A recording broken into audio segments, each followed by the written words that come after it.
Okay, so today we'll be seeing about some basic concepts of chemistry. இன்னைக்கு இந்த சாப்டரோட முக்கியத்துவம் என்னன்னா, எல்லா வருஷமும் ஏதோ ஒரு கொஸ்டினாவது வந்திருக்கு. இது ஒரு சிம்பிளான சாப்டர் தான். மார்க்ஸும் ஸ்கோர் பண்றதுக்கு ஈஸியா தான் இருக்கும். அட் தி சேம் டைம் இந்த சாப்டர் நம்ம நல்லா புரிஞ்சுக்கிட்டோம்னா அடுத்து வர போற நிறைய சாப்டர்ஸ் நம்மளுக்கு ஈஸியா புரிய முடியும். ஓகே, ஸோ இன்னைக்கு நம்ம என்னென்னலாம் பார்க்க போறோம்னா, கெமிஸ்ட்ரியோட டெஃபினேஷன் என்னன்னு பார்ப்போம். மோல் கான்செப்ட், மோலார் மாஸ்னா என்னன்னு பார்ப்போம். ஃபிசிக்கல் குவான்டிட்டி, அதுக்கப்புறம் எப்படி அந்த ஃபிசிக்கல் குவான்டிட்டியெல்லாம் அளவெடுக்கிறோம், மெஷர் பண்ணுறோம்னு பார்ப்போம். அடுத்து டைமென்ஷன் அனாலிசிஸ்ன்றதை பார்ப்போம். வேரியஸ் கான்சன்ட்ரேஷன் டேர்ம்ஸ், அதாவது மொலாலிட்டி அதை வரப்போ பார்ப்போம். அடுத்து இதை சம்மரைஸ் பண்ணிடுவோம். Okay, so first introduction to chemistry. கெமிஸ்ட்ரினா என்னது? கெமிஸ்ட்ரின்றது it is the branch of science which deals with composition, properties, interaction of all kind of matter. அதாவது சயின்ஸில் இது ஒரு பகுதி. அது என்ன, இதில் நம்ம என்ன படிப்போம்னா, நம்ம நம்மளை சுற்றி இருக்கிற எல்லா பொருட்கள், அதாவது ஏர், வாட்டர், காற்று, தண்ணி, கல், செடி, எல்லாமே நம்ம சுற்றி இருக்க எல்லா பொருளுமே எதால் உருவாயிருக்கு காம்போசிஷன். அதால் என்னென்னதான் பண்ண முடியும், அதாவது அதோடைய இயல்பான விஷயங்கள் என்ன, அதோடைய அதோடைய அதோடைய ப்ராப்பர்ட்டிஸ் என்னென்னு படிப்போம். அதுக்கப்புறம் ஒவ்வொருத்தருக்கும் குள்ளது என்ன மாதிரியான ஒரு லிங்க் வச்சுக்கோ, அதாவது இப்போ ஒரு பார்ட்டிக்கலும் ஒரு பொருளும் இன்னொரு பொருளோட எந்த வகையில பிஹேவ் பண்ணுன்றதை நம்ம படிப்போம். அதான் இன்டராக்ஷன் சொல்றோம். அடுத்து நம்ம மேட்டர்னா என்ன, மேட்டர்னா என்னன்னு பார்ப்போம். ஏதோ ஒரு பொருள் அதை சுற்றி இருக்க ஏதோ ஒரு இடத்த அதை பிடிச்சிக்குது, அதுக்குன்னு ஒரு தனி வால்யூம் இருக்குன்னா, அது ஒரு குறிப்பிட்ட ஒரு ஸ்பேஸ் அதை எடுத்துக்குதுன்னா அது மேட்டர்ன்றது ஒரு குறிப்பிட்ட ஸ்பேஸை அது எடுத்துக்கும். அப்புறம் அதுக்கு ஒரு வெயிட், அதுக்குன்னு ஒரு மாஸ், அதுக்குன்னு ஒரு வெயிட் இருக்கணும். அப்பதான் ஒரு மேட்டர்னு சொல்லுவோம். இப்போ உதாரணத்துக்கு நம்ம ஒரு கல் எடுத்தோம்னு வச்சுக்கோமே, கல் நம்ம கையளவுக்கு, உதாரணத்துக்கு நம்ம கையளவுக்கு அது ஒரு வால்யூம் வச்சிருக்கு. அதே சமயம் அந்த கல்லுக்கு ஒரு வெயிட்டும் இருக்கு, அது கல்லுக்கு ஒரு மாசம் இருக்கு. அதனால நம்ம அதை கல்லுங்கிறது ஒரு மேட்டர்னு சொல்றோம்.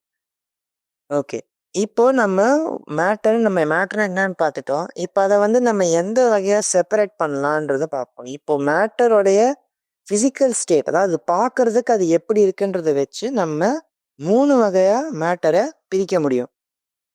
முதல் வகை என்னன்னா சாலிட்ஸ். அதுக்கு ஒரு ஃபிக்ஸ்டான வால்யூமும் ஃபிக்ஸ்டான ஷேப்பும் இருக்கும். இப்போ நான் அந்த கல்லை எடுத்து வச்சுக்கோங்க, அந்த கல்லை என்னால் ஒரு குறிப்பிட்ட வால்யூம் தான் அதுக்கு இருக்கு, அதுக்கு குறிப்பிட்ட ஒரு ஷேப் தான் இருக்குன்றது என்னால் சொல்ல முடியும். அந்த கல் ஒரு சாலிட்.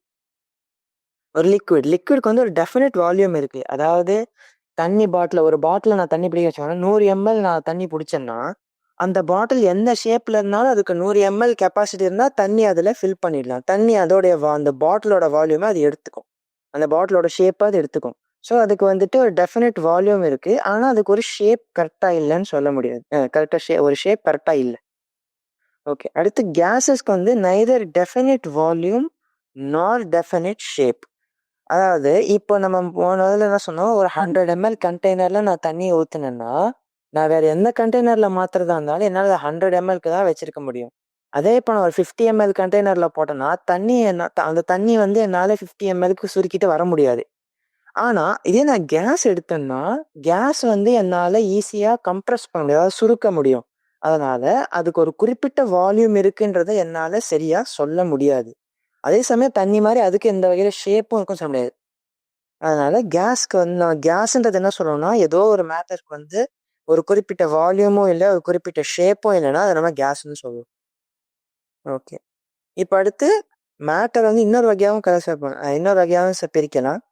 அது நம்ம கெமிக்கல் காம்போசிஷனா, அதாவது நம்ம ஒரு மேட்டரை கெமிக்கல் காம்போசிஷன் மூலமா பிரிக்க போறோம்னா அதுக்கு 3 வகை இருக்கு. இது எலமெண்ட்ஸ். அதாவது இதை என்னால இப்போ எலமெண்ட்னு சொல்ற ஒரு விஷயத்த என்னால இன்னும் சிம்பிளா உடைச்சிட்டு போக முடியாது. உதாரணத்துக்கு நம்ம கார்பன், ஆக்சிஜன், ஹைட்ரஜன் இதெல்லாமே எலமெண்ட்ஸ். என்னால இதை இன்னும் சிம்பிளான ஒரு பொருளா உடைச்சிட்டு போக முடியாது. அடுத்து காம்பவுண்ட்ஸ். இப்போ நம்ம காம்பவுண்ட்ஸ் எடுத்துன்னு வச்சுக்கோங்களேன். காம்பவுண்ட்ஸ் நம்ம உதாரணத்துக்கு H2O. வாட்டர்ன்றது ஒரு மாலிக்யூல், ஒரு காம்பவுண்ட். இப்போ நான் H2Oவை ஹைட்ரஜனாவும் ஆக்சிஜனாவும் என்னால் பிரிக்க முடியும். சும்மா சொல்லணும்னா மல்டிபிள் எலமெண்ட்ஸ் ஒன்னா சேர்ந்து உருவாகிறது பேர் தான் காம்பவுண்ட்ஸ். இங்க இன்னொரு விஷயம் சொல்லியிருக்காங்க, காம்பவுண்ட்ஸ் இஸ் ஆல்வேஸ் ஹோமோஜீனியஸ். ஹோமோஜீனியஸ்னா என்னதுன்னா, அந்த காம்பவுண்ட் இருக்க ஒரு பொருள் நான் எடுத்தேன்னு வச்சுக்கோங்க, அந்த பொருள்ல நான் எந்த ஒரு இடத்துல இருந்து ஒரு சின்ன பீஸை நான் எடுத்தனாலும் ஒரே அளவு காம்போசிஷன் தான் இருக்கும். உதாரணத்துக்கு நம்ம வாட்டரே எடுத்துப்போம். நம்மள்ட்ட ஒரு கிளீன் வாட்டர், பியூர் வாட்டர் இருக்கிற ஒரு கண்டெய்னர் இருக்குன்னு வச்சுக்கோங்க, 100 ml. அந்த கண்டெய்னர்ல எந்த இடத்துல இருந்து ஒரு சின்ன குவான்டிட்டி ஆஃப் வாட்டர் நான் எடுத்தேன்னா கூட எனக்கு அங்க 2 ஹைட்ரஜன் 1 ஆக்சிஜன், அதாவது ஹைட்ரஜன் ஆக்சிஜனுடைய காம்போசிஷன் ஃபிக்ஸ்டா இருக்கும். அதனால அது ஒரு காம்பவுண்ட். ஓகே, அடுத்து மிக்ஸ்சர்ஸ்.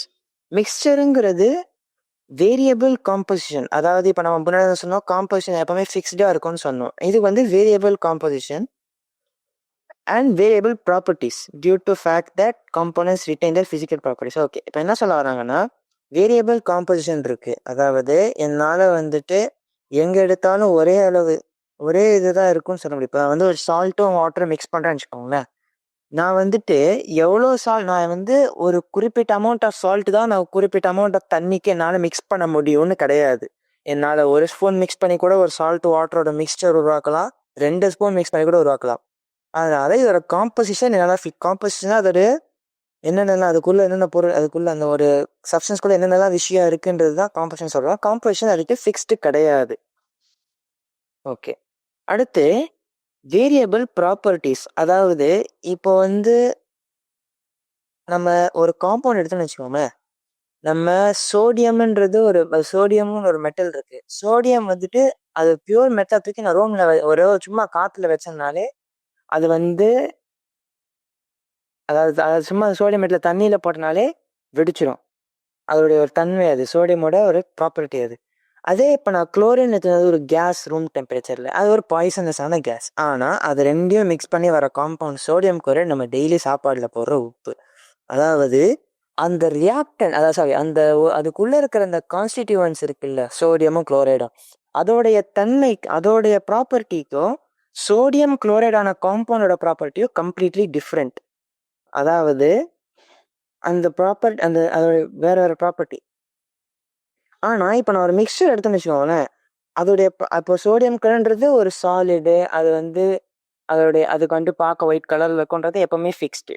ஆனால் இப்போ நான் ஒரு மிக்சருக்கு எடுத்துன்னு வச்சுக்கோங்களேன், அதுக்கு உள்ளே இருக்கிற காம்போனன்ட்ஸ் வாட்டர், இப்போ இந்த சால்ட் வாட்டர் இப்போ நான் மிக்ஸ் பண்ணுறேன்னா அந்த சால்ட் வாட்டரில் வாட்டரோடைய காம்போனண்ட்டு நம்மளுக்கு தெரியும், வாட்டரோடைய ப்ராப்பர்ட்டி அதாவது லிக்விட் அது நம்மளுக்கு தெரியும்.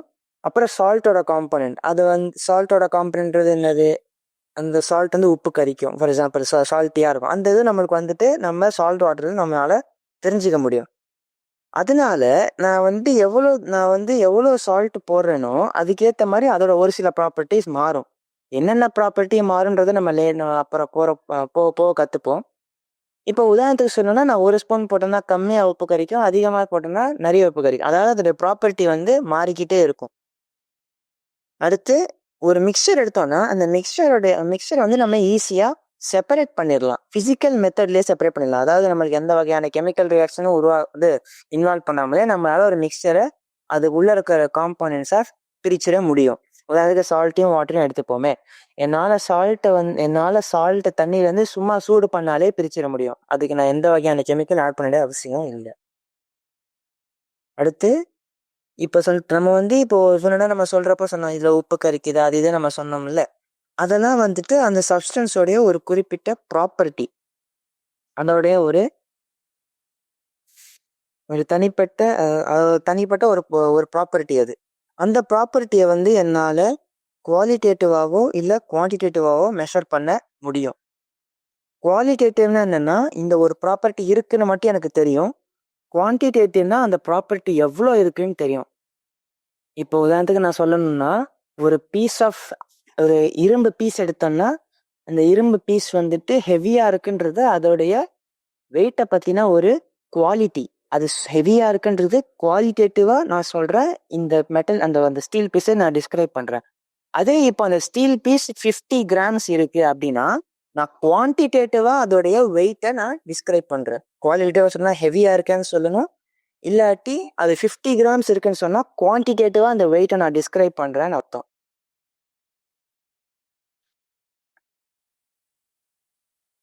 Okay, next mole concept and molar mass. இப்போ மோலுங்கிறது is the amount of substance which contains 6.022 into 10^23 Avogadro's number particles and has mass equal to gram atomic mass or gram molecular mass. அதாவது என்னன்னா, ஒரு substance நான் எடுக்கிறேன், அந்த எடுத்த சப்ஸ்டன்ஸ்ல 6.0 ஏதோ ஒரு இந்த எடுத்த சப்ஸ்டன்ஸ்ல 6.022 and 10^23 பார்ட்டிகல்ஸ், இவ்வளோ நம்பர் ஆஃப் பார்ட்டிகல்ஸ் இருந்து, அப்புறம் அந்த இவ்வளோ நம்பர் பார்ட்டிகல் இருந்தா அந்த பார்ட்டிகிள் அந்த எடுத்த சப்ஸ்டன்ஸ்ல நான் 1 மோல் எடுத்திருக்கேன்னு அர்த்தம். அந்த 1 மோல் எடுத்தேன்னா அந்த 1 மோலோடைய சப்ஸ்டன்ஸோட வெயிட் வந்து, அதாவது மாஸ் வந்து அந்த சப்ஸ்டன்ஸோடைய அதுக்குள்ள இருக்க அந்த சப்ஸ்டன்ஸோடைய gram atomic mass or gram molecular மாஸ்க்கு ஈக்குவலா இருக்கும். அது என்னன்னு இப்ப பாத்துடலாம். இப்போ என்னன்னா, நம்ம சொன்ன மாதிரி இப்போ வந்துட்டு அந்த 1 மோல் நான் எடுத்தேன்னா அதுக்கிட்ட ஒரு குறிப்பிட்ட அளவு மாஸ் இருக்குன்னு அர்த்தம். ஸோ நான் நிறைய மோல் எடுத்தேன்னா அதுக்கேற்ற மாதிரி நிறைய மாஸ் ஏறும். அதனால mole is related to mass of the substance நம்ம சொல்லலாம். அப்புறம் இப்போ நான் வந்து ஒரு மோல் ஆஃப் கேஸ் இருக்குன்னு வச்சுக்கோங்களேன். கேஸ்ல வந்து நம்ம சொல்லிட்டோம் நம்மளுக்கு ஒரு குறிப்பிட்ட வால்யூம் கிடையாது, ஒரு குறிப்பிட்ட ஷேப் கிடையாதுன்னு நம்ம சொல்லிட்டோம். அதனால அதுக்கு நம்ம டைரக்டா மாஸ் சொல்றது, மாஸ் வச்சு கம்பேர் பண்றது கொஞ்சம் கஷ்டம். அதனால நம்ம என்ன சொல்லுவோம்னா, ஒரு கேஸ்க்கு வந்து அதோடைய வால்யூம் வச்சு கம்பேர் பண்ணுவோம். இப்போ நான் நிறைய மோல் எடுத்தேன்னா நிறைய அமௌண்ட் ஆஃப் கேஸ் எடுக்கிறேன், அதனால நிறைய வால்யூம் ஆஃப் த கேஸ் எடுத்திருக்கேன்னு அர்த்தம். அதனால mole is related to volume of கேஸ்ன்னு கூட வால்யூம் ஆஃப் கேஸ்ன்னு நம்ம சொல்லலாம். அடுத்து ஆப்வியஸ்லி ஒரு மோல்ல வந்து 6.022 10^23 பார்ட்டிகல்ஸ் இருக்கிறதுனால நான் நிறைய மோல் எடுத்தேன்னா நிறைய பார்ட்டிகல்ஸ் இருக்கும். ஸோ இப்போ நான் என்கிட்ட ஒரு குறிப்பிட்ட amount of mass of substance இருக்குது, அதாவது நான் எவ்வளோ கிராம் சப்ஸ்டன்ஸ் எடுத்திருக்கேன் அப்படின்னா அதில் எவ்வளோ மோல்ஸ் இருக்குன்னு நம்ம எப்படி கண்டுபிடிப்போம்னா இந்த ஃபார்முலா வச்சு கண்டுபிடிப்போம். ஒரு மோலுக்கு வந்து ஒரு மோலார் மாஸ், அதாவது நம்ம gram atomic mass gram molecular மாஸ்னா இன்னொரு பேர் மோலார் மாஸ்ன்னு சொல்லுவோம். இப்போ ஒரு மோல் சப்ஸ்டன்ஸ்ல ஒரு மோலார் மாஸ் இருக்குன்னா n மோல் சப்ஸ்டன்ஸ்ல அந்த mass divided by molar mass அவ்வளோ மோல்ஸ் இருக்குன்னு அர்த்தம். இப்போ இங்க இன்னொரு நோட்டேஷன், நம்ம வந்து கேஸுக்கு மெஷர் பண்ண நம்மளால மாஸ் மெஷர் பண்ண கொஞ்சம் கஷ்டம். அதனால நம்ம என்ன பண்ணுவோம்னா, ஒரு 22.4 லிட்டர் வச்சு நம்ம வால்யூம் ஆஃப் கேஸை டிவைட் பண்ணுவோம். இந்த 22.4 லிட்டர் எங்க இருந்து வந்துன்னா, ஒரு மோல் ஆஃப் கேஸ் நம்ம எடுத்தோம்னா அந்த கேஸ் ஆக்கிபை பண்ற வால்யூம் வந்து 22.4 லிட்டர்ஸ். இது ஏன்றது நம்ம போக போக கத்துப்போம். இப்போதைக்கு இந்த ஃபார்முலா ஞாபகம் வச்சுக்கணும். அடுத்து இப்போ நம்மள்ட்ட வந்து 6.022 10^23 நம்பர் ஆஃப் பார்ட்டிகிள்ஸ் இருக்குன்னு தெரிஞ்சா அது ஒரு மோல். இப்போ என்கிட்ட n நம்பர் ஆஃப் பார்ட்டிகிள்ஸ் ஒரு குறிப்பிட்ட amount of number of particles இருக்குன்னு சொல்லிட்டாங்கன்னா அந்த நம்பரை நான் இந்த அவகாட்ரோ நம்பரால டிவைட் பண்ண எனக்கு வரப்போறது தான் நம்பர் ஆஃப் மோல்ஸ். ஓகே, இப்போ நம்ம இந்த கடைசி ஃபார்முலாவை லைட்டாக ரீஅரேஞ்ச் பண்ணோம்னா நம்ம என்ன பண்ணிடலாம், number of particles equal to Avogadro number into number of moles. அதே இப்போ வந்து நம்ம மாஸ் பற்றி பார்த்தோம், மோல் பற்றி பார்த்தோம். அதே இப்போ நம்ம சார்ஜ் பற்றி செக் பண்ணணும்னு வச்சுக்கோங்க. ஒரு அயானுங்கிறது என்னதுன்னா அந்த ஒரு குறிப்பிட்ட ஆட்டம் மேலே ஒரு எக்ஸ்ட்ராவோ இல்லை கம்மி சார்ஜோ இருக்கும். அந்த சார்ஜ் ஒரு ஆட்டம்க்கு இருக்கு. அதே நான் ஒரு குறிப்பிட்ட ஒரு n நம்பர் ஆஃப் மோல் ஒரு 3 மோல் எடுத்தேன்னு வச்சுக்கோங்க, அதில் எவ்வளோ சார்ஜ் இருக்குன்னு எப்படி கண்டுபிடிப்போம்? நம்பர் ஆஃப் மோல்ஸ் இன்டூ எத்தனை ஆட்டம்ஸ் உள்ள, அதாவது அந்த ஒரு ஆட்டம்லயும் n நம்பர் ஆஃப் சார்ஜ் இருக்கு. அப்போ ஒரு குறிப்பிட்ட நம்பர் ஆஃப் மோல்ஸ் நம்மள்ட்ட இருக்கிறப்போ அந்த எத்தனை மோல் இருக்கு, அந்த ஒரு மோல்ல எவ்வளோ ஆட்டம் இருக்கு, அந்த ஒரு ஆட்டம்ல எவ்வளோ சார்ஜ் இருக்குன்றது தான் total charge present in ion, அதாவது n number of n moles of ion அப்படி சொல்லிருக்கணும். ஓகே, அடுத்து molar mass of an element is defined. இங்கே சொல்கிறாங்க பாருங்க, molar mass of an element is defined as mass of 1 mole of substance in grams. அதாவது இப்போ நான் வந்து என்கிட்ட ஒரே ஒரு கார்பன் ஆட்டம் இருக்குன்னு வச்சுப்போம். அந்த கார்பன் ஆட்டம்க்கு குறிப்பிட்ட ஒரு மாஸ் இருக்குன்னு வச்சுப்போம். அதே இப்போ நான் 6.023 into 10^23, 6.023 6.022க்கு பெரிய டிஃபரன்ஸ் கிடையாது. 6.023 into 10^23 கார்பன் ஆட்டம்ஸ் எடுத்தேன்னு வச்சுக்கோங்களேன். அவ்வளோ அந்த அமௌண்ட் ஆஃப் கார்பன் ஆட்டம்ஸோட மாஸ் தான் வந்து கார்பனுடைய மோலார் மாஸ்ன்னு சொல்லுவோம். இப்போ இது வரைக்கும் நம்ம யூஸ் பண்ண எங்கெங்கன்னா மோலார் மாஸ்ன்னு யூஸ் பண்ணியிருக்கோமோ அங்கே நம்ம இதைத்தான் மீன் பண்ணுறோம். ஓகே, இப்போ next percentage compulsion empirical formula and molecular formula. இப்போ என்னன்னா percentage of any element or constant in a compound is the number of parts by mass of elements or constant present in 2 parts by mass of the compound. இது வந்துட்டு இவங்க சொல்றது கொஞ்சம் குழம்புற மாதிரி இருக்கலாம். ஆனால் பேசிக்காக என்ன சொல்ல வராங்கன்னா, ஒரு குறிப்பிட்ட எலமெண்ட்ல இப்போ உதாரணத்துக்கு சொல்றதுக்கு, இப்போ நான் வந்து H2O எடுத்தேன்னு வச்சுக்கோங்களேன். இதில் வந்து என்கிட்ட 2 ஹைட்ரஜன் இருக்கு, 1 ஆக்சிஜன் இருக்கு. இப்போ ஹைட்ரஜனோட மாஸ் வந்து ஆக்சுவலி 1 கிராம் பர் மோல். இப்போ நான் ஓகே, நம்ம 1 கிராம் பர் மோல். ஆக்சிஜன் வந்துட்டு 16 கிராம் பர் மோல். இது வந்து நான் இன்னொரு இடத்துல எப்படி எழுதலாம்னா 1 அட்டாமிக் மாஸ் யூனிட். இது அந்த யூனிட்ஸ்லாம் வந்து போக போக நம்ம புரிஞ்சுப்போம். இப்போதைக்கு இது ஒரு யூனிட் மட்டும் நமக்கு தெரிஞ்சுக்கிட்டா போதும், AMU. இப்போ ஒரு H2O மாலிக்யூலோட மாஸ் வந்து என்னவா இருக்கும்? 16 + 2 × 1 18 AMU. இப்போ இந்த H2Oல பர்சன்டேஜ் ஆஃப் ஹைட்ரஜன் எப்படி கண்டுபிடிப்போம்? Mass of hydrogen divided by mass of H2O equal, இதை இன்டூ 100 பண்ணிக்கணும். இன்டூ 100 பண்ணால் நம்மளுக்கு பர்சன்டேஜ் ஆஃப் ஹைட்ரஜன்.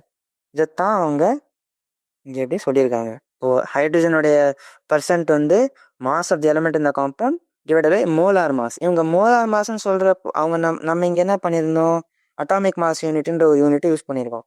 ஆனால் நம்ம நியூமரேட்டர்லையும் அட்டாமிக் மாஸ் யூனிட் யூஸ் பண்ணியிருக்கோம், டினாமினேட்டர் அட்டாமிக் மாஸ் யூஸ் பண்ணியிருக்கோம். ஸோ கேன்சல் ஆகிடும். ஸோ நம்ம இப்போ இங்கே வந்து மோலார் மாஸ்ன்னு நம்ம போட்டாலும் பிரச்சனை இல்லை, அட்டாமிக் மாஸ் யூனிட்டும் போட்டாலும் பிரச்சனை இல்லை. ஓகே, இப்போ என்னன்னா அடுத்து empirical formula. Empirical formula represents the simplest whole number ratio of various present in a molecule of a compound. Molecular formula shows exact number. இப்போ இது என்ன சொல்ல வராங்கன்னா, ஒரு மாலிக்யூல் நம்ம எடுத்துப்போம், குளுக்கோஸ் எடுத்துப்போம். Example C6H12O6. இது வந்து குளுக்கோஸோடைய மாலிக்யூலர் ஃபார்முலா. குளுக்கோஸ் மாலிக்யூலோடைய ஃபார்முலா இது மாலிக்யூலர் ஃபார்முலா. இப்போ இதுல அவங்க என்ன சொல்லிட்டாங்க? simplest whole number ratio of various atoms present in the molecule of a compound. இப்போ இதுல 6 கார்பன் இருக்கு, 12 ஹைட்ரஜன் இருக்கு, 6 ஆக்சிஜன் இருக்கு. இது எல்லாத்துலயுமே வந்து இதெல்லாமே வந்து 6ஓட மல்டிபிள்ஸ். அதாவது இது எல்லாத்துக்கும் நான் ஒரு ரேஷியோ எடுத்தேன்னு வச்சுக்கோங்களேன். இது எல்லாத்தையும் நான் 6ஆல டிவைட் பண்றேன்னா என்ன அர்த்தம்? என்ன நடக்கும்?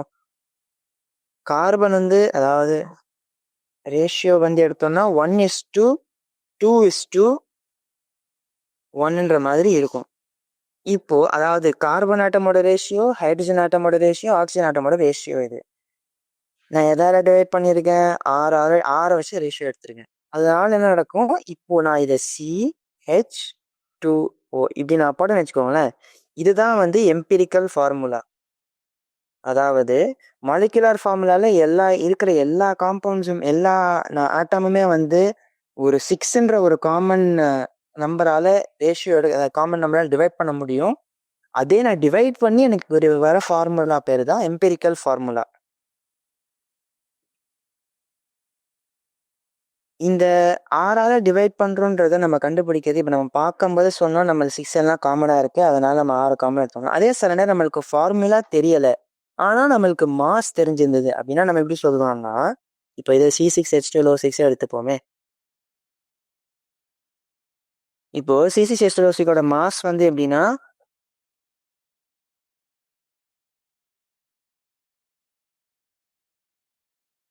(6 × 72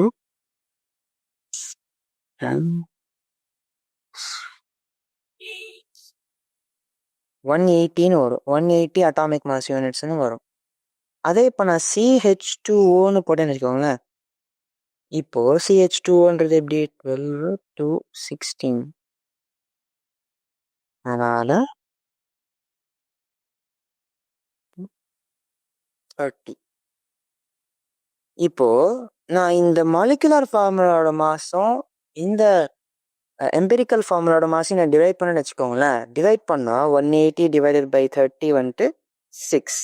நம்ம போன வாட்டி பண்ணோம்ல, இதுலேருந்து நம்ம 6ஆல் டிவைட் பண்ணோம்னா, இங்கே இருக்கிற எல்லா நம்பரையும் நம்ம 6ஆல் டிவைட் பண்ணோம்னா இதெல்லாம் இந்த ஒரு எலமெண்ட் எவ்வளோ இருக்குன்றது வருதுன்றதை நம்ம இப்படியும் கண்டுபிடிக்கலாம். அதாவது மாலிகுலர் ஃபார்முலா மாசு எம்பிரிக்கல் ஃபார்முலா மாசு டிவைட் பண்ணால் வராது. இப்போ நம்ம இதே லாஜிக்கில் நம்ம வந்து எம்பிரிக்கல் ஃபார்முலா வந்து லெஃப்ட் ஹேண்ட் சைடு எடுத்துகிட்டு போயிட்டோம், மல்டிப்ளை பை n பண்ணோம்னா நம்மளுக்கு மாலிகுலர் ஃபார்முலா மாஸ் வந்துடும். மாலிகுலர் ஃபார்முலா வந்துடும், இல்லாட்டி மாலிகுலர் ஃபார்முலா மாஸ் வந்துடும். இப்போ இன்னொரு விஷயம் என்னன்னா, இப்படி வேப்பர் டென்சிட்டின்னு வந்து ஒரு கான்செப்ட் இருக்கு. வேப்பர் டென்சிட்டி வந்து என்னன்னா, ஒரு எனி எலமெண்ட்டோடைய இப்போ நான் வேப்பர் டென்சிட்டின்னா என்னன்னு சொல்லுவேன்னா, வேப்பர் டென்சிட்டிங்கிறது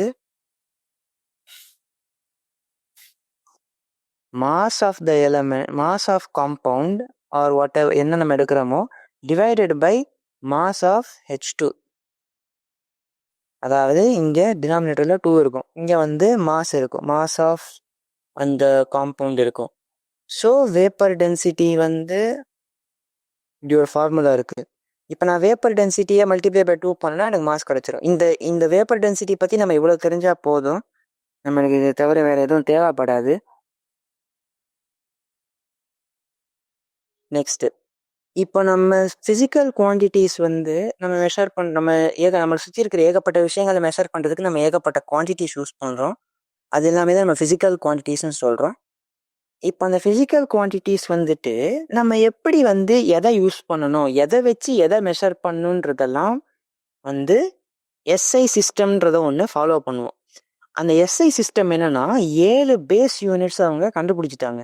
அதாவது கண்டுபிடிச்சாங்கன்றது 7 பேஸ் யூனிட்ஸ் அவங்க வந்து 7 யூனிட்ஸை அவங்க பேஸ் யூனிட்ஸாக வந்து அசைன் பண்ணிட்டாங்க, கொடுத்துட்டாங்க. என்னன்னா மாஸ் கேஜி, லென்த்துக்கு மீட்டர், டைமுக்கு செகண்ட், எலக்ட்ரிக் கரண்ட்டுக்கு ஆம்பியர், அப்புறம் டெம்பரேச்சருக்கு கெல்வின், கே ஃபார் கெல்வின். அடுத்து லூமினஸ் இன்டென்சிட்டி. லூமினஸ் இன்டென்சிட்டின்றது எவ்வளோ பிரைட்னஸ் இருக்குன்றதை குறிக்கிறதுக்கு அதுக்கு சிடி, கேண்டலான்ற யூனிட். அதுக்கப்புறம் அமௌண்ட் ஆஃப் சப்ஸ்டன்ஸ், மோல். இப்போ நம்ம கொஞ்சம் மாதிரி பார்த்து ஒரு பொருளில் எவ்வளோ அமௌண்ட் இருக்குன்ற கண்டுபிடிக்கிறதுக்கு மோல். இதெல்லாம் வந்துட்டு ஃபண்டமெண்டல் யூனிட்ஸ்ன்னு வந்து அவங்க எஸ்ஐ சிஸ்டம்ல சொல்லிட்டாங்க. இப்போ கெல்வின், அப்போ நம்ம கெல்வின் நம்ம வந்து எல்லாத்தையும் டிகிரி செல்சியஸ் யூஸ் பண்ணுவோம். நம்ம வந்துட்டு அமெரிக்காலாம் பார்த்தோம்னா நிறைய ஃபாரன் ஹைட்ன்ற யூனிட் யூஸ் பண்ணுவாங்க. ஆனால் கெல்வின் நம்ம ஏன் சொல்கிறோம்னா, இந்த கெல்வினுக்கு ஒரு நல்ல ஒரு இன்ட்ரெஸ்டிங்கான ப்ராப்பர்ட்டி இருக்குது. நம்ம 0 கெல்வின்றது எடுத்துகிட்டு வந்துட்டோம், அதாவது -273.15 டிகிரி செல்சியஸ்க்கு எடுத்துகிட்டு வந்துட்டோம்னா அந்த டெம்பரேச்சர் பேர் ஆப்சல்யூட் 0. அந்த இந்த டெம்பரேச்சரோட ஸ்பெஷாலிட்டி என்னன்னா, இந்த டெம்பரேச்சர்ல ஏதோ ஒரு பொருள் நம்ம எடுத்துகிட்டு போயிட்டோம்னா அதுக்கு உள்ளே இருக்கிற பார்ட்டிகிள்ஸ் எல்லாம் எதுவுமே வைப்ரேட் கூட ஆகாது, அப்படியே ஃப்ரீஸ் ஆகிடும். அதனால அப்புறம் ஆப்சல்யூட். இந்த ப்ராப்பர்ட்டி அதுக்கு இருக்கிறதுனால அதை வந்து நம்ம ஃபண்டமெண்டல் யூனிட் ஆஃப் டெம்பரேச்சராக யூஸ் பண்ணுறோம். இப்போது இங்கே நம்ம யூஸ் பண்ண ஒரு லாஜிக் வச்சு சொல்லலாம், கெல்வினுக்கும் டிகிரி செல்சியஸ்க்கும் இருக்கிற வேல்யூஸ் ரிலேஷன் வந்து kelvin is equal to degree Celsius 273.15. அடுத்து செல்சியஸ் ஃபாரன்ஹைட் ஸ்கேலுக்கு ரிலேட்டட் வந்து ரிலேஷன் என்னன்னா இப்படி இருக்கும், C = 5/9 F - 32. இதை நான் ஞாபகம் வச்சுக்கலாம். இல்லாட்டி ஒரு ட்ரிக் என்னதுன்னா, நம்ம எடுக்கிற ஒரு யூனிட் எடுத்துப்போம், டிகிரி செல்சியஸ் எடுத்துப்போம், மைனஸ் அந்த ஃப்ரீசிங் பாயிண்ட் இந்த குறிப்பிட்ட யூனிட்ல, அதாவது 0 degree Celsius divided by boiling point minus freezing point is equal to, அடுத்து நம்ம எடுக்க போகிற ஃபாரன்ஹைட்டில் மைனஸ் ஃப்ரீசிங் பாயிண்ட் ஃபாரன்ஹைட்டில் 32 டிகிரி ஃபாரன்ஹைட்டு, அப்புறம் பாய்லிங் பாயிண்ட் அதாவது 212 டிகிரி ஃபாரன்ஹைட்டு, அடுத்து ஃப்ரீசிங் பாயிண்ட் 32 டிகிரி ஃபாரன்ஹைட். இதை நம்ம சிம்பிளிஃபை பண்ணால் என்ன நடக்கும்னா அந்த ஃபார்முலா நம்மளுக்கு வந்துடும், C = 5/9 F - 32. இந்த பாருங்க, இங்கே இது வந்துட்டு 118 இருக்கும், கீழே இங்கே 100 இருக்கு. இதை நான் வந்து 20 டிவைட் பண்ண 9, இங்கே 5. So C = 5/9 into F - 32. நம்ம இதே லாஜிக்காக கெல்வினை கூட யூஸ் பண்ணலாம். இப்போ கெல்வினில் பார்த்தீங்கன்னா நம்ம கெல்வினுக்கு டிகிரி போட மாட்டோம். கெல்வினில் வந்து ஃப்ரீசிங் பாயிண்ட் வந்து 273 கெல்வின், பாய்லிங் பாயிண்ட் வந்து 373 கெல்வின், இது வந்து ஃப்ரீசிங் பாயிண்ட் 273. அதனால இப்போ இதை நம்ம சிம்பிளிஃபை பண்ணால் கூட டினாமினேட்டர் 100 வந்துடும். நம்ம இதே லாஜிக் வந்து இதை நம்ம கெல்வின் வச்சு ஃபாரன்ஹைட் கன்வர்ஷன் கூட இந்த ஃபார்முலா வச்சு பண்ணிடுறோம். ஓகே. ஸோ அடுத்து டிரைவ்டு யூனிட்ஸ். இப்போ நம்ம என்ன சொல்லிட்டோம், நம்ம 7 பேஸ் யூனிட்ஸ் டிஃபைன் பண்ணியிருக்கோம். ஆனால் நம்ம சுற்றி இருக்க எல்லா விஷயத்தையும் அந்த 7 பேஸ் யூனிட்ஸ் வச்சு மட்டும் நம்மளால கண்டுபிடிக்க முடியாது. உதாரணத்துக்கு நம்ம டென்சிட்டி எடுத்துப்போம். டென்சிட்டி நம்ம ஏகப்பட்ட இடத்துல யூஸ் பண்ண போகிறோம். ஆனால் டென்சிட்டின்றதுக்கு ஒரு தனி யூனிட் நம்ம கொடுக்கல. அதனால நம்ம என்ன பண்ணுவோம், அந்த டென்சிட்டியோட யூனிட்டை இந்த எஸ்ஐ பேஸ் யூனிட்ஸ்லேருந்து நம்ம டிரைவ் பண்ணிப்போம். அதனால அதுக்கு பேர் டிரைவ்டு யூனிட். உதாரணத்துக்கு டென்சிட்டியை கொடுத்துருக்காங்க example KG per metre cube, அதாவது மாஸ் பர் வால்யூம் இல்லை, அதனால KG divided by metre cube, அவங்க கேஜி பர் மீட்டர் கியூப்ன்றத அவங்க யூனிட் ஆஃப் டென்சிட்டியாக யூஸ் பண்ணிக்கிட்டாங்க.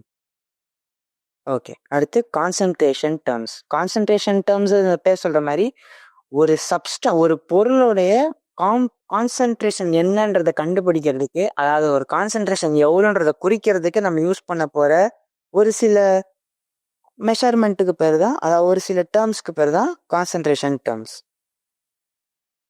மொலாரிட்டி ரொம்ப முக்கியமான ஒரு கான்சன்ட்ரேஷன் டேர்ம் மொலாரிட்டி. மொலாரிட்டின்றது என்னன்னா, ஒரு லிட்டர் சொல்யூஷன் நம்மள்ட்ட இருந்ததுன்னா அதில் எவ்வளோ மோல்ஸ் இருக்கு, அதுதான் வந்து மொலாரிட்டி. உதாரணத்துக்கு என்கிட்ட உதாரணத்துக்கு நம்ம 2 மோல் வந்து என்கிட்ட ஒரு சப்ஸ்டன்ஸ் இருக்குன்னு வச்சுப்போம். என்கிட்ட 2 மோல் சப்ஸ்டன்ஸ் இருக்கு, அப்புறம் 4 லிட்டர் சொல்யூஷன் இருக்குன்னு வச்சுப்போம். அப்போ மொலாரிட்டி என்னது? இப்போ 4 லிட்டர்ல 2 மோல்ஸ் இருந்ததுன்னா 1 லிட்டர்ல எவ்வளோ இருக்கும்? 2/4 மோல் இருக்கும். அதனால பர் லிட்டர் சொல்யூஷன்ல 0.5 மோல் இருக்கிறதுனால இது வந்து ஒரு 0.5 மோலார் சொல்யூஷன் சொல்லுவோம். ஓகே. ஸோ அடுத்து கொடுத்துருக்காங்க பாருங்க. ஃபார் எக்ஸாம்பிள் இப்போ மொலாரிட்டி ஆஃப் H3PFO 0.18 இருந்ததுன்னா 1 லிட்டர் சொல்யூஷன்ல 0.18 மோல் H3PO4 இருக்குன்னு அர்த்தம். இப்போ மொலாரிட்டியில் ஒரு முக்கியமான ஒரு பாயிண்ட் என்னன்னா, டிபெண்ட் ஆன் டெம்பரேச்சர். ஏன்னா நம்ம வந்துட்டு நம்ம எடுக்கிற மெஷர்மெண்ட் வந்து லிட்டர் சொல்யூஷன், அதாவது நம்ம வால்யூம் வச்சு கம்பேர் பண்ணுறோம். நம்மளுக்கு தெரியும், இப்போ ஏதோ ஒரு விஷயத்தை நம்ம ஹீட் பண்ணோம்னா அது எக்ஸ்பேண்ட் ஆகும். அதனால எக்ஸ்பேண்ட் ஆகுறதுனால வால்யூம் சேஞ்ச் ஆகுது. வால்யூம் சேஞ்ச் ஆகுறதுனால இந்த மொலாரிட்டி மெஷர்மெண்ட்டும் மாறும். அதனால நம்ம என்ன சொல்லுவோம், நம்ம டெம்பரேச்சர் சேஞ்ச் பண்ணுறப்போ மொலாரிட்டியும் சேஞ்ச் ஆகும். அதனால molarity is depend on temperature. இப்போ நம்ம மொலாரிட்டிக்குன்னு ஒரு ஃபார்முலாவா சொல்லணும்னா number of moles divide by total volume சொல்லிச்சு. இப்போ நம்ம கண்ணத்துக்கு முன்னாடி பண்ண மாதிரி நம்ம வந்து என்ன பண்ணோம், 4 லிட்டர் சொல்யூஷன் 2 மோல்ஸ் இருந்ததுன்னா 1 லிட்டர் எவ்வளோ இருக்குன்னு சொல்லிட்டு நம்ம 4 யூனிட்டரி மெத்தட் நம்ம யூஸ் பண்ணணும். அதே தான் நீங்கள் வந்து ஃபார்முலாவா சொல்கிறாங்க. ஓகே. இப்போ ஸ்பெசிஃபிக் கிராவிட்டிங்கிறது என்னன்னா டென்சிட்டி. இப்போ டென்சிட்டி நம்மளுக்கு கொடுத்துட்டாங்க, அதுக்கப்புறம் ஸ்ட்ரென்த் ஆஃப் சொல்யூஷனும் கொடுத்துட்டாங்க. ஸ்ட்ரென்த்துங்கிறது ஒரு குவான்டிட்டி, அதை நம்ம போக பார்ப்போம். அந்த ஸ்ட்ரென்த்தை கொடுத்துட்டாங்கன்னா நம்ம மொலாரிட்டிக்கு இந்த ஃபார்முலா யூஸ் பண்ணுவோம். ஓகே. அடுத்து என்ன கொடுத்துருக்காங்க, molarity and volume of solution are changed from M1V1 to M2V2 then இந்த ஈக்குவேஷன் கொடுத்துருக்கீங்க. ஏன் இந்த ஈக்குவேஷன் இருக்கு? இப்போ உதாரணத்துக்கு என்கிட்ட ஃபர்ஸ்ட் வந்துட்டு ஒரு V1 வால்யூம் சொல்யூஷன் இருக்குன்னு வச்சுப்போம். அதுக்கு மொலாரிட்டி M1 இருக்குன்னு வச்சுப்போம். நம்ம என்ன படித்தோம், மொலாரிட்டின்றது அப்புறம் நம்பர் ஆஃப் மோல்ஸ் வந்து N1 வச்சுப்போம். நம்பர் ஆஃப் மோல் N1 வச்சுப்போம். நம்ம என்ன படித்தோம், N1/V1 இஸ் ஈக்குவல் டு மொலாரிட்டின்னு படிச்சிட்டோம். இப்போ அடுத்து என்ன பண்ணிட்டேன், இதே சொல்யூஷனை தூக்கிட்டு நான் வந்து ஒரு V2 லிட்டர், அதாவது V2 வால்யூம் இருக்கிற ஒரு கண்டெய்னர்ல போட்டேன். அதனால என்ன நடக்குது, மொலாரிட்டி வந்து M2வா மாறிடுச்சு.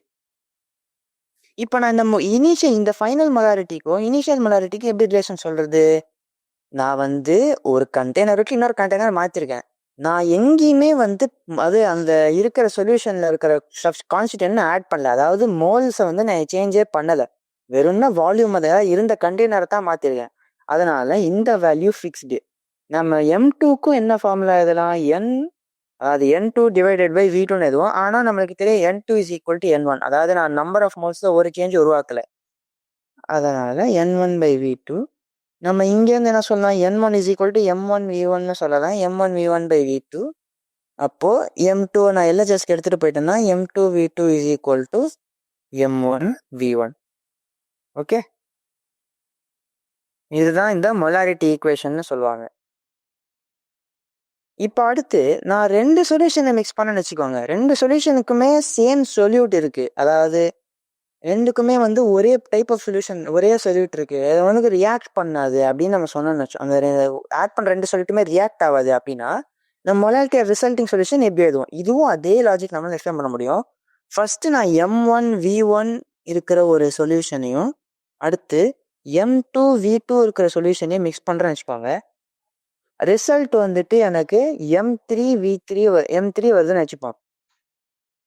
நம்ம ரிசல்ட் பண்ண போற அந்த V3 சொல்யூஷன் நம்ம என்ன பண்ணிட்டோம், 2 கப் வச்சிருக்கோம். 2 கப்பையும் தூக்கி இன்னொரு பெரிய கப்பில் ஊத்துறோம், அவ்வளவுதான். ஸோ புதுசா வரப்போற வால்யூம்ன்றது நத்திங் பட் V1 + V2.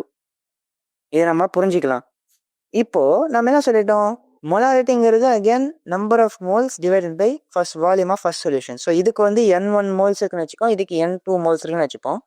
நம்மளுக்கு தெரியும் நம்ம எந்த சொல்யூஷன் இந்த 2 இது மட்டும் தான் நம்ம ஆட் பண்றோம், எக்ஸ்ட்ரா எதுவுமே நம்ம போடல. அதனால N1 + N2 ஆயிடும். ஸோ நம்ம அதே இப்போ நம்ம மொலாரிட்டி ஃபார்முலாவை N3 நம்ம எடுத்துட்டு வந்தோம்னா நம்மளுக்கு தெரியும் M1 = N1/V1 தெரியும். அதனால என்ன பண்ண போறேன், நம்பர் ஆஃப் மோல்ஸை போட்டு நான் வெளியே எடுக்க போறேன். N1 = M1V1 நம்மளுக்கு தெரியும். ஓகே, இப்போ அதனால என்ன ஆகிடும், M3V3 = M1V1 + M2V2. ஓகே, இப்போ நான் என்ன பண்றேன், V3 நான் டினாமினேட்டருக்கு எடுத்துட்டு வரேன். அப்போ என்ன நடக்கும், M3 = M1V1 + M2V2 divided by V3. இப்போ என்ன நடக்கும், V3ன்றது நம்ம V1 + V2 நீங்க சொல்லிட்டோம். அதனால M3 = M1V1 + M2V2 divided by V3. ஓகேவா, அதாவது சாரி V2 + V1. ஓகே, இதுதான் வந்து இவங்க இங்கே ஃபார்முலாவாக கொடுத்துருக்காங்க. அடுத்து ஸ்ட்ரென்த் ஆஃப் சொல்யூஷன். இப்போ கொஞ்சம் முன்னாடி பார்த்தோம்ல, ஸ்ட்ரென்த் ஆஃப் சொல்யூஷன்ங்கிறது amount of solute per 1 liter of solution.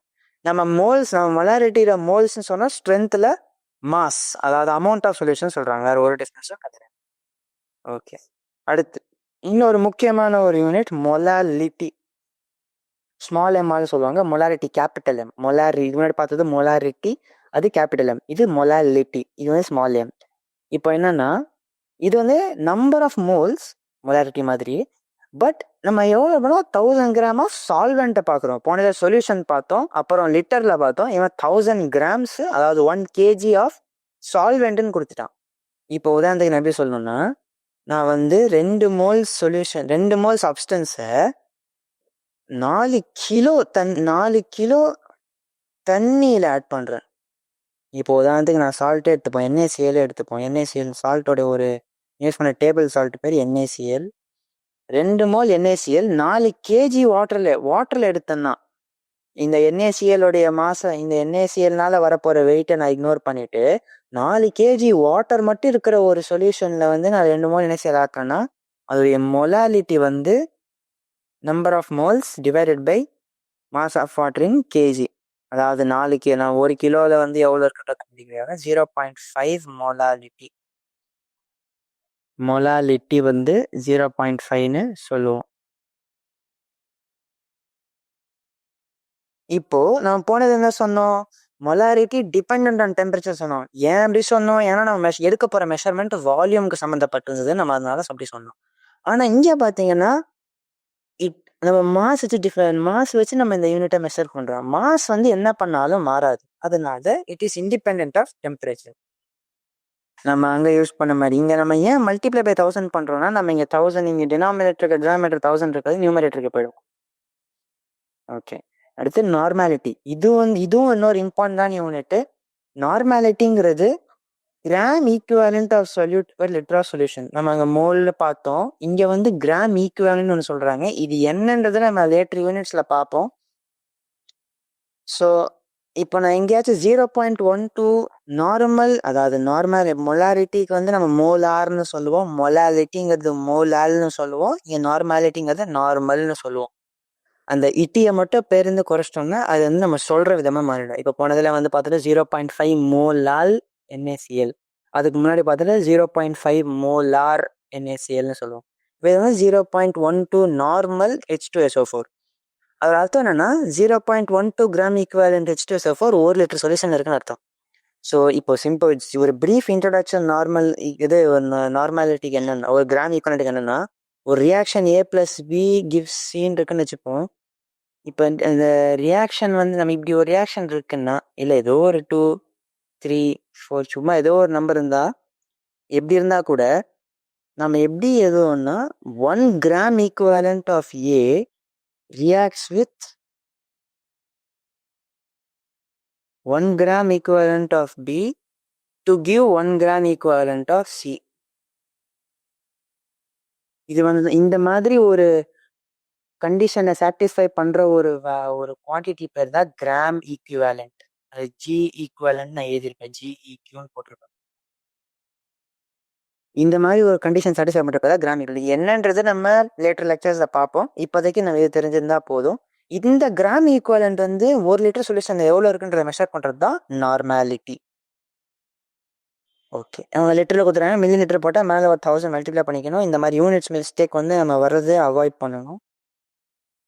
Okay, அதே மாதிரி அதுவும் இதே மாதிரி தான் வந்துட்டு மொலாரிட்டிக்கு ரொம்ப சிமிலராக தான் நார்மாலிட்டி கால்குலேஷன்ஸ் எல்லாமே இருக்கும். ஏன்னா நார்மாலிட்டிக்கும் மொலாரிட்டி இப்போ ஒரே டிஃப்ரென்ஸ் வந்து மொலாரிட்டியில் மோல்ஸ் யூஸ் பண்ணுவோம், நார்மாலிட்டியில் கிராம் ஈக்குவலன்ஸ் யூஸ் பண்ணுவோம்.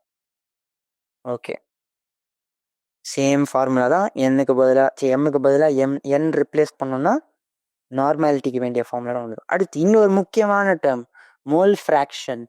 பேர் சொல்ற மாதிரி ஒரு மிக்சர் ஆஃப் மோல்ஸ் இருக்கிற ஒரு நிறைய மோல்ஸ் மிக்ஸ் ஆயிருக்க ஒரு மிக்சர்ல ஒரு மோல் எவ்வளோ இருக்குன்றத குறிக்கிறது தான் மோல் ஃப்ராக்ஷன். இதை ratio of number of moles of a particular component to the total number of moles of solution. என்கிட்ட இது வந்து ஒரு ஃபார்முலா. இப்போ உதாரணத்துக்கு நான் எடுக்கிற ஒரு மிக்சர் எடுத்திருக்கேன். அதில் 2 moles ஹைட்ரஜன் இருக்கு, 4 moles CO2 இருக்கு, அண்ட் 2 moles ஹீலியம் இருக்குன்னு வச்சுப்போம். அப்போ அந்த மோல் ஃப்ராக்ஷன் ஆஃப் ஹைட்ரஜன், இது சிம்பிள் ஆஃப் மோல் ஃப்ராக்ஷன். ஒரு பேர் கைன்னு சொல்லுவாங்க. மோல் ஃப்ராக்ஷன் ஆஃப் ஹெச்ங்கிறது என்னது? இந்த number of moles of hydrogen 2 divided by total number of moles 8 is equal to 1/4 equal to 0.25. இவ்வளோதான் மோல் ஃப்ராக்ஷன். ஓகே, அண்ட் இப்போ நம்ம இங்கே பண்ணதை நம்ம ரிப்பீட் பண்ண வச்சுக்கோங்களேன். ஹைட்ரஜன் என்ன எடுத்தோம்? H2 2 moles எடுத்தோம். அடுத்து 4 moles CO2 எடுத்தோம்னு நினைக்கிறேன். அடுத்து 2 moles ஹீலியம் எடுத்தோம். இப்போ பார்த்தீங்கன்னா 2/8 0.25, 4/8 0.25, 0.5. அடுத்து இதை பார்த்தா 0.25. ஆட் பண்ணால் எப்போவுமே நம்மளுக்கு 1 தான் வரும். இதுதான் வந்து மோல் ஃப்ராக்ஷன். ஆக்சுவலி 1ல் நம்ம பிரித்து ஆட் பண்ணுறப்போ கடைசியில் நம்மளுக்கு 1 தானே வரும். நிறைய ஃப்ராக்ஷன் 1லேருந்து நம்ம 1 வந்து நம்ம நிறைய ஃப்ராக்ஷனாக பிரிச்சுட்டு கடைசியில் மொத்தத்தையும் ஆட் பண்ணால் நம்மளுக்கு 1 வரணும்ல. அதே மாதிரி தான் இங்கேயும் நம்மள்ட்ட ஒரு மிக்சர் இருக்குது, அதில் இருக்கிற எல்லா காம்பவுண்டோட மோல் ஃப்ராக்ஷனை ஆட் பண்ணுனா எனக்கு 1 வரணும். இது ஆக்சுவலி நம்ம நிறைய இடத்துல யூஸ் பண்ணுவோம், நிறைய கால்குலேஷன் நம்ம ரொம்ப ஈஸியாக்கி தரும். இது ஒரு ட்ரிக். ஓகே, இப்போ சம்மரைஸ் பண்ணிடலாம். இப்போ நம்ம பார்த்தோம் ஒரு மோல்னா என்னன்னு பார்த்தா, ஒரு மோலுங்கிறது ஒரு 6.02 to 10.23 நம்பர் ஆஃப் பார்ட்டிகல்ஸ் இருக்கிற ஒரு குவான்டிட்டி, ஒரு அமௌண்ட் ஆஃப் சப்ஸ்டன்ஸ், அதுதான் வந்து ஒரு மோல். இப்போ அந்த ஒரு மோலுக்கு பார்த்தோம்னா அதுக்கு ஒரு கிராம் அட்டாமிக் மாஸ். ஓகே, இந்த கிராம் அட்டாமிக் மாஸ் சரியா சொல்லணும்னு நினைக்கிறேன். இப்போ நான் வந்துட்டு நம்ம ஒரு ஆட்டம், அதாவது ஒரு குறிப்பிட்ட ஒரே ஒரு குறிப்பிட்ட ஆட்டம் எடுத்தோம்னு வச்சுப்போமே, அந்த ஆட்டமோட மாஸ் வந்து இப்போ அதாவது ஹைட்ரஜன் எடுத்துப்போம். ஒரு ஹைட்ரஜனோட மாஸ் வந்து 1 அட்டாமிக் மாஸ் யூனிட். இது என்னன்றதை நம்ம அப்புறம் பார்ப்போம். அதே இப்போ நான் ஒன் ஆட்டம், இப்போ நான் 1 மோல் எடுத்தேன்னா 1 மோல் ஹைட்ரஜன் எடுத்தேன்னா 1 கிராம். இப்போ கிராம் அட்டாமிக் மாஸ் இப்போ சொல்ற பார்த்தீங்களா, அட்டாமிக் மாஸை நான் கிராமா எழுதுனேன்னா எனக்கு வரது பேர் தான் gram atomic mass. Gram atomic mass, atomic mass unit இருக்கிறத அதை நான் கிராமா எழுதுனேன்னா எனக்கு வரது பேர் கிராம் அட்டாமிக் மாஸ். ஆர் இப்போ நான் ஒரு ஆட்டம்க்கு சொன்னா கிராம் அட்டாமிக் மாஸ், ஒரு மாலிக்யூலுக்கு எடுத்தோம்னா கிராம் மாலிகுலர் மாஸ், இல்லாட்டி மோலார் மாஸ். கிராம் மாலிகுலர் மாஸ்க்கு இன்னொரு பேர் மோலார் மாஸ். ஓகே. அடுத்து mole is related to mass of substance, volume of gases substance and number of particles. நிறைய மோல்ஸ் இருந்தால் அந்த பொருளுக்கு நிறைய மாஸ் இருக்கும், நிறைய கேஸாக இருந்தால் நிறைய வால்யூம் இருக்கும், நிறைய மோல் இருந்துச்சுன்னா எதுவாக இருந்தாலும் நிறைய நம்பர் ஆஃப் பார்ட்டிகல்ஸ் இருக்கும். ஓகே. அடுத்து பர்சன்டேஜ் காம்போசிஷன். பர்சன்டேஜ் காம்போசிஷன் என்னென்னு பார்த்தோம். ஒரு எப்படி சொல்கிறது, இப்போ என்கிட்ட அந்த ஹைட்ரஜன் அந்த ஒரு வாட்டரோட எக்ஸாம்பிள் பார்த்தோம். 2/18 into 100 and mass of hydrogen by total mass of அதாவது வாட்டர் into 100 பண்ணால் பர்சன்டேஜ் காம்போசிஷன், அதாவது ஹைட்ரஜன் எவ்வளோ இருக்குன்னு கண்டுபிடிச்சிடலாம். அடுத்து சில கான்சன்ட்ரேஷன் டர்ம்ஸ் பற்றி பார்த்தோம். Molarity, strength of solution, molality and normality. Okay. So இப்போ சில கொஸ்டின்ஸ் பார்த்து நீங்கள் செஷனை முடிச்சிடலாம். A metal oxide contains 53% metal and carbon dioxide contains 27% carbon. Assuming law of reciprocal proportion, percentage of metal in the metal carbide is. இப்போ இந்த பேர் law of reciprocal proportionன்றது நம்ம அடுத்த கிளாஸ்ல பார்ப்போம். ஆனால் இது சும்மா ஒரு பேருக்கு தான். அசியமிங்கெல்லாம் இது நம்ம எப்படி சொல்றது, அதை நம்ம ஒரு லாவா எழுதி சால்வ் பண்ணுறதுலாம் கிடையாது.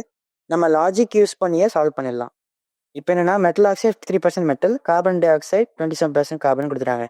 பொதுவாக இந்த மாதிரி பர்சன்டேஜஸ் இருக்கிற கொஸ்டின்ஸ்லேயே இப்போ metal oxide 53% of metal, carbon dioxide 27% carbon, நம்ம என்ன பண்ணிக்கலாம், அந்த மெட்டல் ஆக்சைடோடைய எடுக்கிற வெயிட் வந்து நம்ம 100 கிராம்ஸ்ன்னு எடுத்துப்போம். அப்போ ஆட்டோமேட்டிக்காக நம்ம கேல்குலேஷன் ஈஸி ஆகிடும். 53% ஏதாவது 53 கிராம் மெட்டல் இருக்கு, மிச்சம் 47 கிராம்ஸ் ஆக்சிஜன் இருக்கு. 100 கிராம் கார்பன் டை ஆக்சைடு எடுத்துப்போம், அது 27 கிராம் கார்பன் இருக்கு, மிச்ச மாஸ் எல்லாமே ஆக்சிஜன் இருக்கு. இது நம்ம கேல்குலேஷன் ரொம்ப ஈஸியாக்கிடும். மற்றபடி இப்போ நம்ம பார்க்கணும்னு வச்சுப்போமே, இப்போ மெட்டல் ஆக்சைடில் எவ்வளோ இருக்குது, கார்பன் டை ஆக்சைடு இவ்வளோ வந்துருச்சு. நம்ம என்ன சொல்லிட்டோம், 73 அதாவது 73 பாஸ்ன்னு இருந்தாங்க. 73 கிராம் ஆஃப் ஆக்சிஜன் வந்து 27 கிராம் கார்பனோட கம்பைன் பண்ணும். ஆனால் நம்ம இன்னும் என்ன சொல்லிட்டோம், இந்த மெட்டலில் 47 கிராம் ஆக்சிஜனோட 53 கிராம் மெட்டல் கம்பைன் ஆயிடுச்சு. இதை நம்ம கிளீனாக எழுதுவோம். 53% metal in metal oxide and 27% carbon in carbon dioxide. நம்ம என்ன சொல்லிட்டோம், அதாவது 53 கிராம் மெட்டல் 47 கிராம் ஆக்சிஜனோட கம்பைன் ஆகுது. 27 கிராம் கார்பன் வந்துட்டு மிச்சம் இருக்கிற 73 கிராம் ஆக்சிஜனோட கம்பைன் ஆகுது. ஸோ நம்ம என்ன சொல்லலாம், அவன் என்ன கொஸ்டின் கேட்குறான், மெட்டல் கார்பைடில் மெட்டலோட பர்சன்டேஜ் என்னன்னு கேட்குறான். இப்போ நம்ம என்ன சொல்லலாம், ரெண்டுக்குமே ஆக்சிஜன் காமனாக இருக்கு. ஸோ ஒரே அளவு ஆக்சிஜனில் எவ்வளோ கார்பன் கம்பைன் ஆகும், எவ்வளோ மெட்டல் கம்பைன் ஆகும் என்னால் சொல்ல முடிஞ்சா அதனால ஈக்குவேட் பண்ணிட முடியும். உதாரணம் என்ன சொல்கிறேன்னா, ஒரு ஆக்சிஜனுடைய 53 டிவைடட் பை 47 கிராம் மெட்டலால் கம்பைன் பண்ண முடியும் இந்த ஈக்குவேஷன்ல இருந்து. அடுத்து ஒரே ஆக்சிஜனோட 27 டிவைடட் பை 73 கிராம் கார்பனால கம்பைன் பண்ண முடியும். அப்போ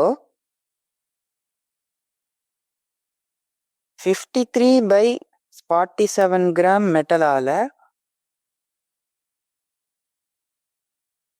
27 பை 73 கிராம் கார்பனோட கம்பைன் பண்ண முடியும். Okay,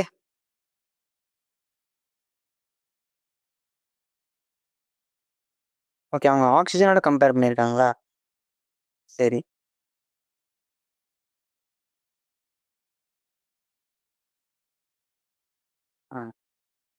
okay. ஸோ 47 அவங்க இதுதான் பண்ணியிருக்காங்க அவங்க. ஓகே, ஓ மெட்டல் 53:17.38 அவங்க என்ன பண்ணிட்டாங்க, இப்போ வந்து அவங்களும் அதே தான் பண்ணிருக்காங்க. அவங்க என்ன பண்ணிட்டாங்க, 47 பார்ட்ஸாக எடுத்துருக்காங்க. நம்ம ஒன் பார்ட் கம்பேர் பண்ணோம். அவங்க லெஃப்ட் சைடில் இருக்கிற நம்பரை 47 மல்டிப்ளை பண்ணியிருக்காங்க. அதை நம்ம பண்ணோம்னா நம்மளுக்கு இந்த அதே ஆன்சர் வந்துடும். ஸோ நம்ம என்ன பண்ணோம்னா, லைக் 53 கிராம் ஆக்சிஜன் வந்துட்டு 53 கிராம் மெட்டல் வந்துட்டு 47 கிராமோட கம்பைன் பண்ணுச்சு. அப்புறம் 27 கிராம் கார்பன் 73யோட கம்பைன் பண்ணுச்சுன்னு நம்ம சொன்னோம். இவங்க என்ன பண்ணிட்டாங்க, 53 கிராம் மெட்டலை For 47 into 27/73 கிராம் கார்பனோட கம்பைன் பண்ண சொல்லிட்டாங்க. இதை அவங்க இங்கே எடுத்துகிட்டு போயிட்டாங்க, வேறு ஒன்றுமே கிடையாது, எல்லாமே ஒரே மெத்தட் தான். ஸோ நம்ம என்ன பண்ணலாம், 53 கிராம் மெட்டல் இருக்குன்னு நம்மளுக்கு தெரிஞ்சிடுச்சு. அப்புறம் இந்த வேல்யூ இதைத்தான் அவங்க 17 போட்டு 17.38 நினைக்கிறேன், 17.38 கிராம் கார்பன் அவங்க சொல்லிட்டாங்க. இப்போ நம்ம என்ன காமிக்கணும், 53 divided by total mass into 100. இது நம்மளுக்கு பண்ணது தான் பர்சன்டேஜ் ஆஃப் மெட்டல். ஓகே, இந்த ரேஷியோ, அதாவது இங்கே ரேஷியோ இதுதான், ஒன்றுமே less 53 divided by 53 total mass into 100. Okay, 75%. இப்போ அடுத்து என்னன்னா, 2 oxides of metal are found to contain 31.6% oxygen and 48% oxygen respectively. இப்போ if the molecular formula if the formula of the first is represented by M2O3, formula of second என்ன? அவங்க என்ன சொல்லிட்டாங்கன்னா 31.6 இது என்ன பர்சன்டேஜ் கொடுத்துருவாங்க. மறுபடியும் நம்ம வந்து என்ன மாற்றிடுவோம், கிராம்ஸாக மாற்றிடுவோம். 31.6 கிராம், சாரி 31.6% ஆக்சிஜன். இதுக்கு வந்துட்டு M2O3, இந்த ஃபார்முலா வந்து M2O3ன்ற ஃபார்முலாவில் 31.6% ஆக்சிஜன் இருக்குன்னு கொடுத்துட்டாங்க. அப்படின்னா என்ன அர்த்தம்னா, ஒரு காம்பவுண்டில் 3 ஆக்சிஜன் இருக்கிறப்போ 31.6 கிராம் இருக்கு. 3 ஆக்சிஜன் இருக்கிறப்போ 31.6 கிராம் இருக்கு. சாரி 31.6 கிராம் இருக்கு. அப்போ ஒரு ஆக்சிஜன் இருக்கிறப்போ அதுக்கு இந்த ஸ்கேல், அதாவது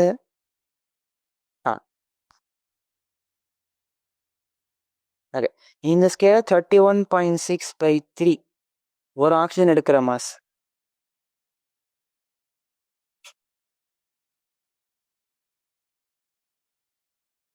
அவங்க 31.6% இருக்குல்ல, இது அவங்க என்ன பண்ணியிருப்பாங்க, அடுத்த ஸ்டெப்பில் 68 gram of metal 2 atom of M கொடுத்துருக்கு.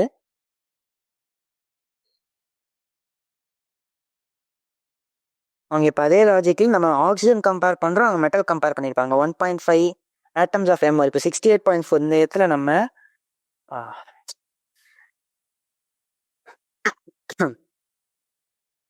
31.6 கிராம் ஆக்சிஜன் இருக்குன்னு நம்ம சொன்னோம். அப்படின்னா என்ன அர்த்தம்னா 68.4 கிராம் மெட்டல் இருக்குன்னு அர்த்தம். இப்போ அடுத்த கேஸ் என்ன சொல்லிட்டாங்க, இந்த இது வந்துட்டு 2 மெட்டல் ஆட்டம்க்கு சமம். அவங்க M2O3 கொடுத்துருந்தாங்க, 2 மெட்டல் ஆட்டம்க்கு சமம். இப்போ அடுத்த ஸ்டெப்பில் 52 கிராம் ஆஃப் மெட்டல் இருக்கு, அதாவது 48% ஆக்சிஜன் இருக்கு. அதனால 48 கிராம் நம்ம மாற்றிக்கிறோம்.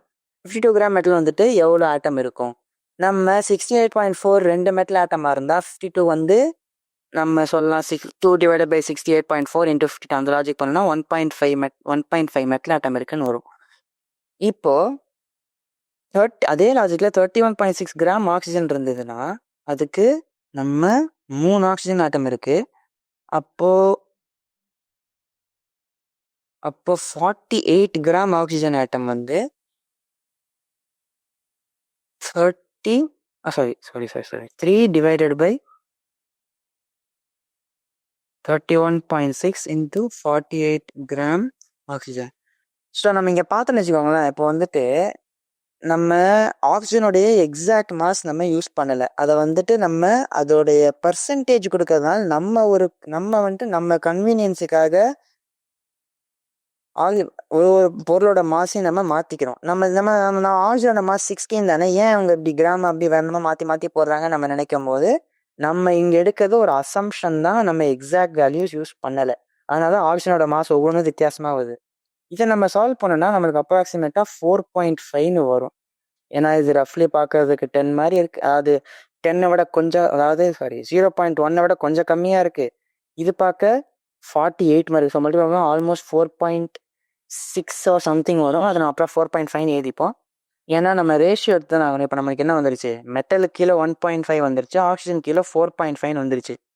இதை நான் இப்படி 4.5 எழுதக்கூடாது, இல்லை ஒரு நம்பராக தானே எழுதணும். ஸோ ரெண்டுமே வந்து நான் 2ஆல் மல்டிப்ளை பண்ணேன்னா M3 ஆர்